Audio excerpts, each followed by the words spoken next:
All right. So, first things first, a quick overview. What I'm going to be talking about today are some of the upgrades I made to my setup and just looking at the visual language. Hopefully, you guys can see some improvement. I'll let you know what I did. We're going to then talk about one of my favorite topics in hip hop to talk about, and that's ghostwriting. Yeah, the spooky subject that a lot of people don't want to be associated with, but potentially are. Interesting. Then we're going to talk about some of my shortcomings, which is kind of interesting, but I try to keep them in the front of my mind so that it keeps me grounded and lets me know what I got to improve on. So I'm going to share some of those with you guys. And then last but not least, I guess get into a new segment. I'm going to see what the reception is like with that new segment called Fishing for Bars, or FFB. And then we'll wrap it up. So hopefully it's a good one. You guys are entertained and you guys get some value from it. So, okay. Next up are the updates. So what did I do different, or what are some of the new things I implemented with my setup?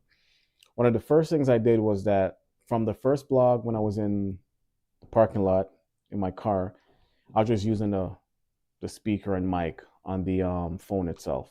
So I went out and got these clip-on wireless mics and receivers that plug into the phone, so it helps with the actual audio quality of everything. I was just thinking to myself, oh yeah, what you guys should be seeing on the screen, I'll probably put it up here right now, is a link or a picture. The link will be down in the description, but it's a picture of the actual tripod that I got that I was talking about, where it wasn't as tall as I thought it was going to be. It's probably like 2 feet, if I'm lucky, 2 feet tall.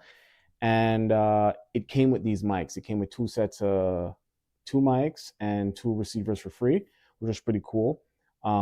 Link in the description for that tripod. Again, I'm starting out. I don't need to get the most expensive thing. I just need to get the thing that works, that gets me in the zone to actually start producing content.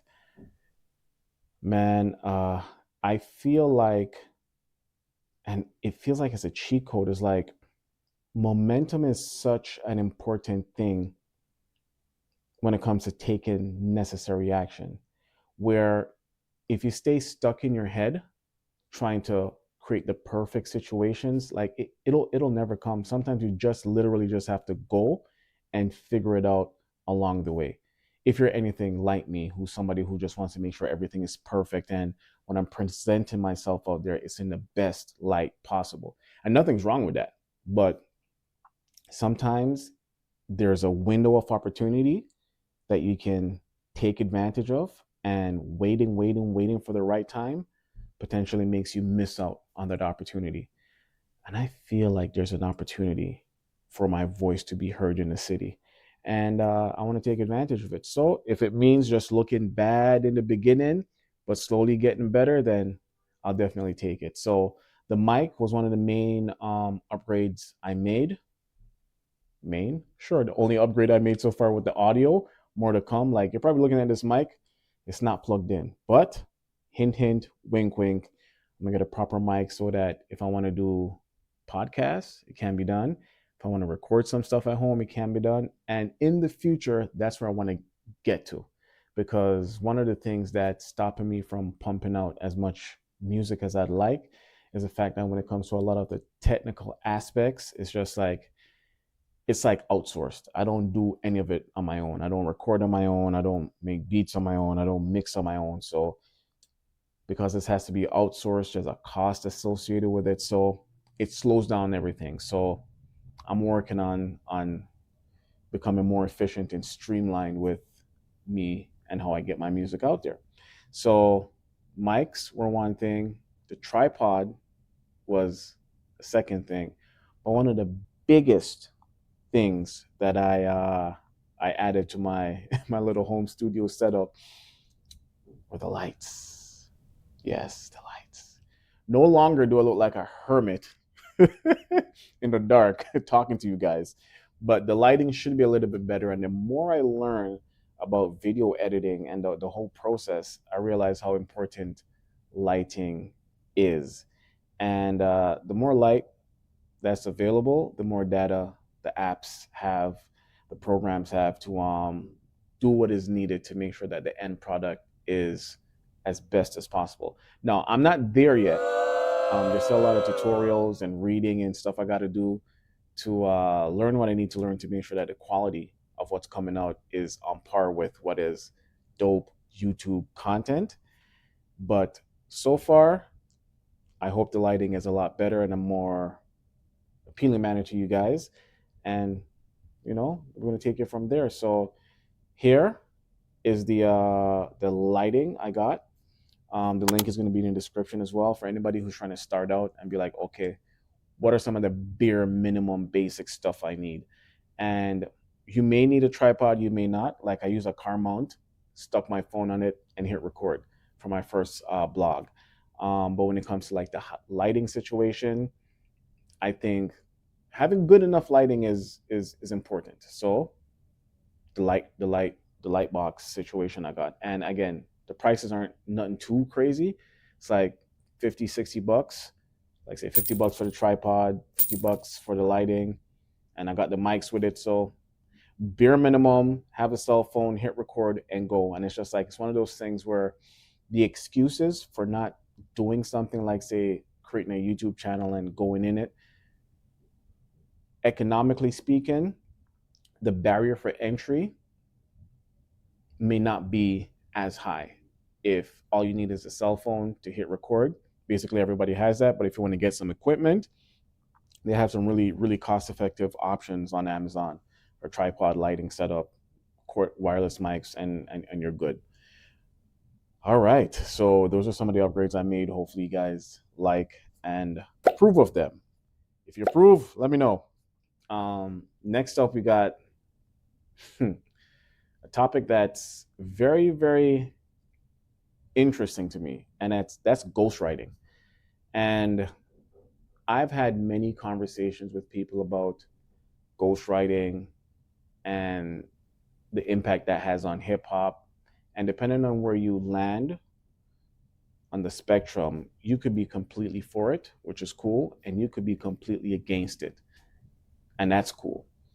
But in all honesty, to have that conversation, or for me to have that conversation, I realized that a lot of arguments can come from it, a lot of heated debates. And I find that misunderstandings take place when people don't have a grounded explanation of the definition of words that they're using. Because consider ghostwriting, you might not consider ghostwriting. You might just think it's just par for the course, just regular schmegular, nothing special. So if we're gonna have the conversation, for me, I would have to then define what ghostwriting is to me. And you let me know where you guys or what your opinions are of ghostwriting and what you think ghostwriting is. So for me, ghostwriting is if you as a rapper record a song or spit some bars and say that's you, that's you wrote that, come to find out that it was written or penned by somebody else. They sent you the lyrics and you just karaoke'd it. Like it was a karaoke bar you're at and you saw the lyrics on screen and you started rapping it. For me, a ghostwriter is somebody who writes your bars. Oh no! It can get down into the minutia where it's just like, how many bars do you have to take from somebody else before something is ghostwritten? And for me, it's like once you're getting help with your bars, you have a ghostwriter to a degree, in the sense that when you're in the studio and you're working with a group of other artists, if people are feeding bars to each other and vice versa, you can then say, I don't have ghostwriters. I'm just collaborating with people. And that just muddies the water, in my opinion. So that's why all my songs, I don't take any input from anybody else. It's going to be always all me in the credits, because I don't like to blur the lines when it comes to getting assistance. Granted, I don't ever get assistance for writing my bars, but I wouldn't want that to be a situation where people can point to, like, hey, I wrote half of his verse for that, or I wrote this whole song for him. Like, I never want that to be the case. And funny enough, Cassidy, on a Hip Hop Is Real interview, he said something very interesting. He said that in today's day and age, the way ghostwriting works, it literally is like a sweatshop. You have the main artist sign a whole bunch of local, let's say, underground talent, and it's like they get shelved. And we see lots of examples of this. Or if not lots, we see a good amount of examples of big name artists that have a roster of talented artists underneath them. And those artists really never get to see the light of day. Granted, in that big artist's favor and best interest, they could very well be behind the scenes doing everything they can for their talent, to push them, to put them out there, to show them what work is needed to get them out there and charted and get name recognition and notoriety. And the artists themselves are just, I don't want to say lazy, they're just not as committed, they're not as determined, and they're not willing to make the sacrifices and do all that's needed to attain a certain level of success. So I can understand a big artist being in that situation where it's like, I hired you, you were fire, you were good, you had the dope energy, you brought what we needed for this label. But now that you're here, maybe being placed on that high or different level, the pressure is getting to you and you're not able to perform as expected. I get that. But for the most part, what you could potentially end up seeing is a siphoning of talent by the top artists from all the artists underneath them. So what Cassidy was saying was that, to give an example, it's almost like you don't you don't hire artists, you hire writers' rooms. So just like on like Saturday Night Live, you'll have writers writing up skits and monologues or whatever for the actual program. It's the same way you would have these writers that come into the record label or the label, the music label, and they're like, okay, big artist needs 10 songs for their upcoming project. So you 10 artists, you're gonna work on, you work on track one, you work on track two, you work on track three. It could be a setup or an arrangement just like that. And this is where Cassidy was getting into it. He was saying that the way it works now, that artist will sit in a room with, let's say, 16 writers. 16 writers. He will say, here's the beat. This is the idea I want for the song. And you guys, 16 writers, go out there and make me a song. Get me a reference track of sorts. And to take it to a next level, the big artist could be like, you know what? Writer number one, I'll take the first line or the first bar from your song and I'll keep it. Writer number two, I'll take the second line from your song and I'll keep it. Third, and they just go down the line and they just pick and choose what bars they want from all these 16 writers who came up with 16 different, let's say, verse number ones for the song. So 16 different iterations of one idea. And the big artist can just say, I'm going to take the first line from you, the third line from you, the seventh line from you. And they put it all together and then sprinkle some of their own stuff in it. And they had their song. And in a way, they can escape or dance around having a ghost writer, because I'm literally collaborating with people. I only took one line from this guy. He didn't write the whole thing for me. Absolutely not. I took a line. We collaborated. I added input. He had input. It's a collaboration. So It's scary when it's like that. And it's like, I don't and won't support artists that have ghostwriters, especially if they claim, not even especially, it's okay to have ghostwriters. But if you claim to not have ghostwriters and it's found out that you do, but you walk out with your chest puffed up in this bravado like you're the nicest MC on the planet, I can't rate that. And I can't support it. Because for me, hip hop, there's an authenticity to hip hop. And that is completely lost if you have people crafting your own bars. Yes! Like when I found out that there's certain politicians who use, let's say, the emotional pool of anguish and pain that's caused by, let's say, race relations, and they go on a podium and they speak their mind, or they let you hear their speech, and it is moving, emotionally moving, and it gets the community riled up, and you're like, yes, that's my candidate. To find out that that speech was crafted by somebody else, it's not their own words, and worse, it's by somebody who doesn't come from the experiences or have the background in the content of that speech, yo, it drives me crazy. Like it's a trippy realization where it's just like, so the words that are meant to evoke a certain emotion in people came from somewhere else. It's not coming from you. You see, that's what I like about hip hop, in a sense that that authenticity was real, man. That's the reason why when I was growing up on hip hop, if you said you were something, you had to be something, or you had to be that something. You couldn't be lying on wax, because people would call you out for that. If you're talking about you having money, you're talking about you selling this, that, and the third on a track, best believe you had to be doing that. And full disclosure, I fell into that trap as a young rapper coming up, where, like in my teens, okay, so Dipset was a huge influence on me.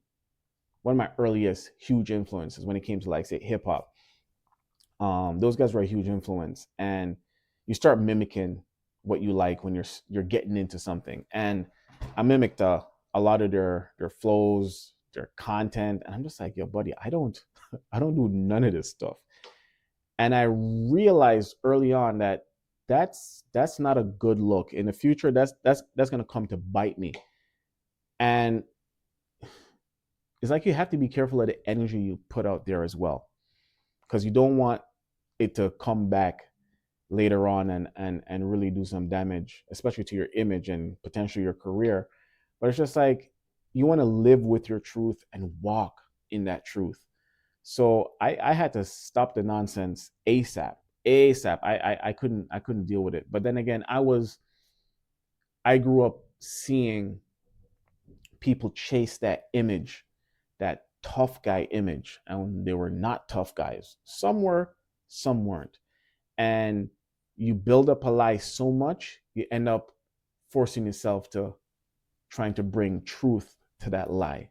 You force yourself to try to live up to that lie. And in the urban community, I see a lot of issues with people trying to live up, especially our young kids or the young generation, trying to live up to a certain image that a lot of the times have them ending up in jail 6 feet under. There's really any retirement for some of these pathways that certain individuals are headed on. So the authenticity in hip hop is important to me, where it's just like, it should be your voice, it should be your thoughts that is on these tracks that you're putting out there. Like I've always said, we need fast food. We need the gourmet stuff and we need the fast food, because not everybody can afford to or will be looking towards having gourmet food cooked every single day. And that's just a analogy to the actual quality of music that's out there. Sometimes you need to hear something that's just bumping in the trunk. Not everything has to be conscious music all the time. There should always be a vast array of music for everybody else. But if the only type of music you're consuming is detrimental to the community, then we potentially need a change or most likely a rebalancing. And a lot of people chase being a certain image, and as such, they're not their authentic selves. And it's like a fake it till you make it, fake it till you make it kind of attitude, which is very prevalent in the community right now, and it's not something I really jive with. So then a lot of people will even make the point, what about singers that have people write songs for them? I don't think it's the same thing, and the reason why is because there's a level of skill, definitive skill, in the vocality that singers have to use to actually sing what they're saying or what is written for them, in a sense that you don't even need words to showcase that vocal range.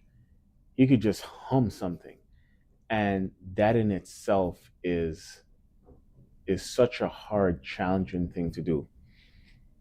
The pushback I would even give that point I'm making is that you have some rappers who are like extremely technical rappers who excel at that stuff, like Eminem, even Kendrick, Busta, Twista, even Tech Nine. Those rappers that can jam pack so much syllables in what they're saying, like to try to even pull off that level of cadence, flow, breath control. If you look at a freestyle with Black Thought on Funk Flex, like that's a masterclass in the technical aspects of how difficult rapping can be. So I would say that even the performing of rapping can be difficult, where it would take skill. The problem I find that is that the rap that's available in today's landscape, it doesn't sound like people rapping. It sounds like people talking over a beat. And it doesn't help that everybody is sounding the same or sounding like everybody else. Like when I was growing up or growing up in rap, there were so many different acts that were so different from everybody else. Eminem was different from 50, different from Snoop, different from DMX, different from you name it. Mos Def, Common, Talib, The Roots, Busta. It Just so many different hip hop acts where it's just like nowadays everybody is just, I don't want to say everybody, it's like a lot of people fall within the same category, in the sense that they all have the same performance and delivery. They all sound the same. And I spoke about this on one of these songs, unreleased songs I have, where it's just like, it's almost as if there's a standard or protocol for rap to be commercially viable and successful, in the sense that you sound like this, you can get into the minds of a wider audience, because that wider audience, they weren't hip or privy to the swag, the attitude, or the gravitas that came with being from the urban community where hip hop was birthed. It's easier to sound like you're talking over a beat versus like sounding like somebody like Common or Talib or Mos or Busta. It's easier to sound generic with that cadence of like, and they just sounding so comatose with their flow, and it takes away from the skill in the performance aspect of hip hop. So you couple that with the fact that these guys then have ghostwriters. It's just like I can't support it. I can't support it. There's not much skill involved in the performance of it if you just sound like you're talking, and then to have somebody else writing for you, and then worse to be puffing your chest like you're a big dog out here to say that, hey, I'm the best, number one, number two, number three, number 10, but then claim you don't have writers, and it comes out that people are writing your, it just gets messy where it's just like, give credit where credit is due, but also give critique where it's warranted. And that's my stance when it comes to ghostwriting. Let me know in the comments below what you guys think about that stuff. Do you rate artists that have ghostwriters and still make great music? Do you feel like they don't lose any kind of rating in your eyes? Or are you of the opinion that when it comes to hip hop, those bars have to be authentically yours? Everything has to be penned authentically by you. I'd be interested to hear your thoughts on that topic.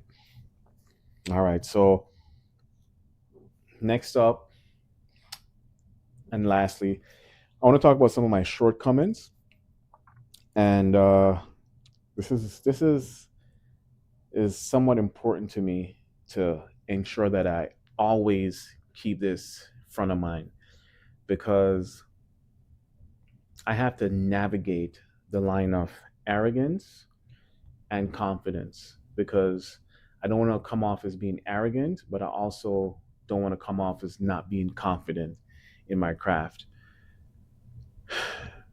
So I came to this realization a few weeks back, and my homeboy Derek hit me up a few weeks back, not few days back, and we're having a conversation, chopping it up, and talking about the type of music I'm making. I should try to make music that is more fitting for placement in like movies or trailers or TV shows or commercials. And I didn't give him pushback because while I'm confident in knowing that I I I have bars, it's twofold actually. I'm confident while it's confidence in knowing that I can write and craft dope bars, but I don't make music that might be as easily accessible in the sense that it doesn't have to be bar heavy. The concepts can still be there. Most importantly, I need to be able to convey a sense of emotion or evoke an emotional reaction into my audience where they can be like, I don't have to be digging from bars to get the emotion that I want from the music I'm listening to. Like there's some people I understand, obviously, that listen to music for the creativity, and some people listen to it to escape, to feel a vibe. And that's one of my shortcomings, or two of them, where it's just like, am I only making music that's bar heavy to cater to like one segment of the audience? And am I not capable of making music that can sway somebody emotionally?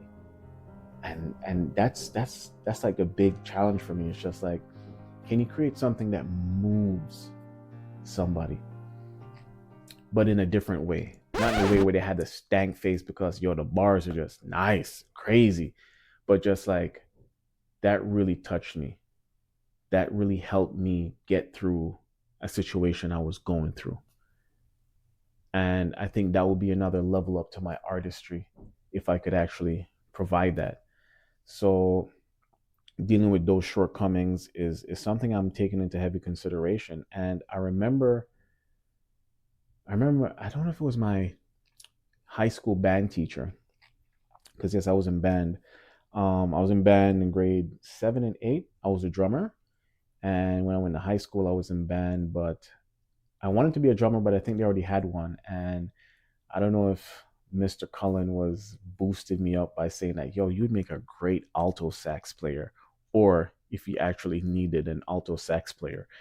But long story short, I became an alto sax player. But with my drummer's mind, one thing he was telling me, and I give credit to him, is that it's easy to play the drums loud, but it's harder to play it with restraint and control and to play it soft and quiet.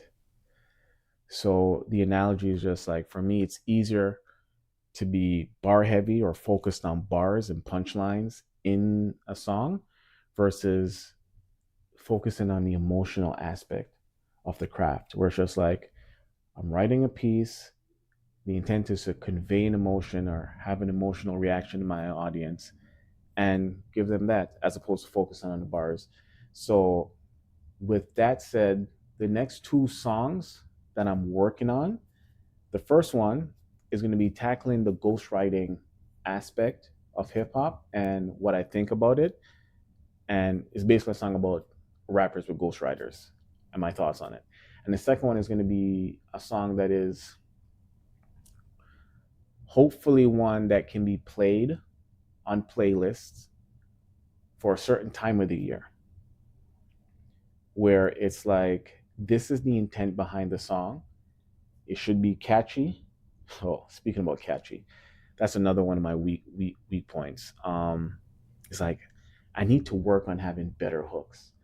Like, in the last year and a half, they've been getting better, but I want them to become infectious. And truth be told, because I'm not a singer, I don't have the best ear for like harmonies and melodies. Yeah, I've always struggled with the hooks. I know there's like famous rap groups back in the mixtape era hip hop that didn't really have good hooks, but they just barred out the song, and that has been my north star for a lot of times. Where it's like, I don't care about the hooks per se, but not caring about the hooks doesn't mean that you don't, or you are not capable of making good hooks. You can still care about the body of work, though the hooks is also a part of it. But the pendulum swings, and it's just like, in today's day and age, it's like people would care more about the hooks. Ever since we entered like ringtone era, people would care more about the hooks than the actual content of what the song is trying to deliver. So for me, working on my hooks, working on more simple, easier song that have that emotional backing behind it, and not being too bar heavy. So I have to work on that. And as confident as I am, I got to make sure that I'm not arrogant. And something else that helps me realize that, or even just humbles me, is knowing this. You often hear creatives talk about the fact that there is a universal pool of creativity that they connect to. And it's almost like they download that conscious stream of thought, and the work just flows out through them. And I can attest to that being somewhat the case, because if I'm inspired, I, I feel unstoppable. But if I'm not inspired, I have to fight against the work. And a lot of that inspiration comes from an emotional state. Like, if I feel a strong emotion towards something, like say I hear a beat from a producer and that beat moves me, and I hear the beat, and it's almost like I can hear the type of song the beat is calling for. It's like the beat is talking to me, saying that this is the vibe, this is the energy, this is the emotion that this beat dwells in. So the song has to fit that slot. And once I get that, then the words just slowly they just come through me. And it's like hitting that state of flow. Everybody needs to find their ikigai, but it's when I hit that flow state, man, everything is easy. Songs come out, or songs can be done in like an hour, 2 hours, as long as I'm not interrupted. It can be done, banged out. But it's just like, if I have to fight against it, then songs can take songs can take me months to finish, because I'm just not in that emotional state. So because I know that my creativity is somewhat dependent on something almost external off me. I don't know what it is. It's just like, it feels like I'm an antenna to something out there. And when I'm in that state and I connect to it, if I hit the ground running right then and there, then the work can be completed.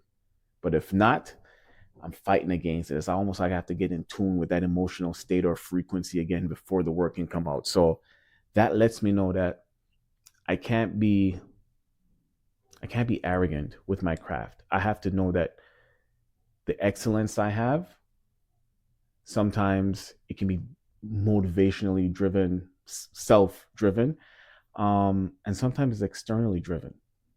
And something external has to hit me and then I can go. So that helps me stay a little bit balanced. Where it's just like, you know what, Ray, you're nice, but just know that it's nice dependent, because I could be in a situation where the nerves or the pressure, it could potentially suffocate me, where it locks off that creativity. It locks off that gate for inspiration to come through. And then where does that confidence go? So knowing that I'm a conduit to greatness, in my opinion, lets me stay a little bit humble. And I think that's a good thing. I think it's a good space to dwell in, knowing some of my limitations. But I got those two songs coming out. That should be dope. And along with my shortcomings, I also wanted to introduce this next segment to my videos, which is called FFB, known as Fishing for Bars. And I think it's similar to like the genius breakdowns of bars that people used to do, where instead of, I guess, you being interviewed by somebody, you breaking down your bars, I would be doing the breaking down of my own bars. But again, not to be too arrogant, I can see how that can come off as maybe feeling a little bit arrogant with yourself if I'm the one that's constantly reviewing my stuff. As much as I'd love it if there could be like a community or a collective of people who are like, yo, what is he saying over there? What does that mean and whatnot? My inner circle, when I have the opportunity to perform for them and let them hear the works or the new songs or the new bars or the new verses, it's nice to hear them be like, okay, so what does that mean? No, I know there's something there. It's always fun for me to go into detail and explain that stuff, but I don't want to be the one that's always doing that. I want to have that back and forth or that engagement with someone else versus me just reading off my bars. So keep on hitting this. So the Fishing for Bars segment is me just, I guess, taking some of my favorite lines, verses, bars, and just spitting them and letting you guys hear it. It'll be like excerpts from songs that I'll potentially be releasing later on in the future. So it's almost like a mini X-ray. And I haven't done the X-ray for the WYFL freestyle, and I haven't done it for National Treasure freestyle. So I'll be working on those, and I'm still trying to fine tune how I'm gonna go about doing that. If I have somebody with fresh ears hear something and try to have a conversation in a car or something, trying to figure out what's being said, or I do it myself, but I get the captions up there, the verse, the lyrics up there, and then break it down. I don't know, but I think the engagement is what I want. So yeah, so in the interim of X-rays, I'm gonna be introducing the Fishing for Bars, and I'm gonna give you guys a sample right here, right now. And I did this for the designer Panda. That was a while back. I did a wrote freestyle for it, and I liked it. Maybe I'll release that track, but it's a couple lines from that track that I'm gonna hit you guys with right now. So the setup is this: I'm a barbarian with the bars, addressing the elephant in the room. That be a bar none.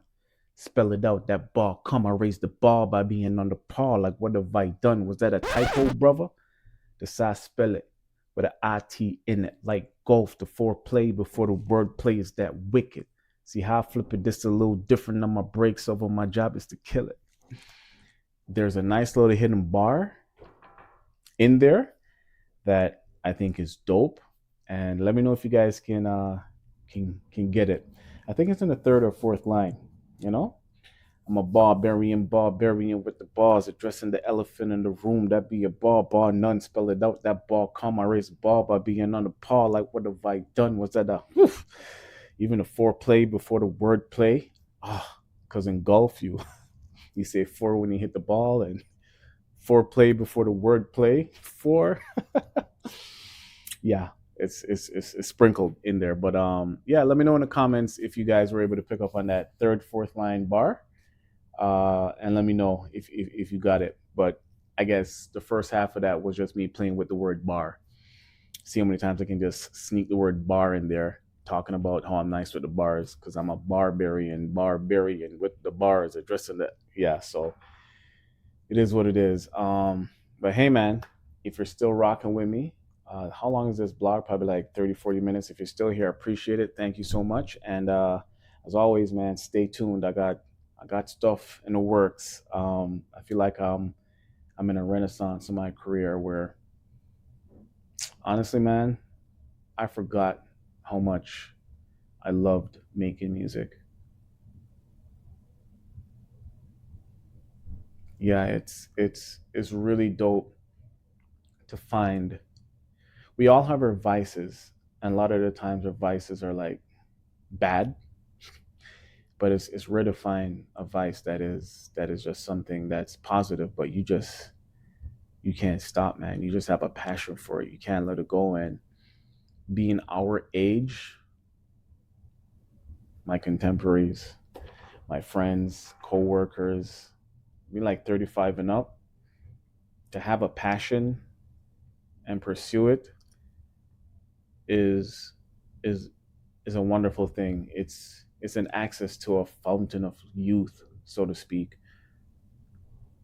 We're so bogged down with our jobs, families, responsibilities. It's rare that we have a moment for ourselves and pursuing something that lights your heart ablaze is a beautiful thing. So I have a few passions that do that for me, and I hope that for anyone out there that's listening that don't have one, I hope you're able to find one. And if you don't have a purpose in life, I hope your passion can lead you towards it because life is a fleeting moment, man. And if you can make your mark on your loved ones, great. If you can make a mark on strangers and inspire the world to be a better place, even better. So again, thank you, and stay tuned for the next blog and or next track. Peace. Thanks for watching. If I've earned your like, share, or subscribe, I appreciate it. Now, if you want to watch another video, click here. For more music, click here. And again, thank you. Stay tuned.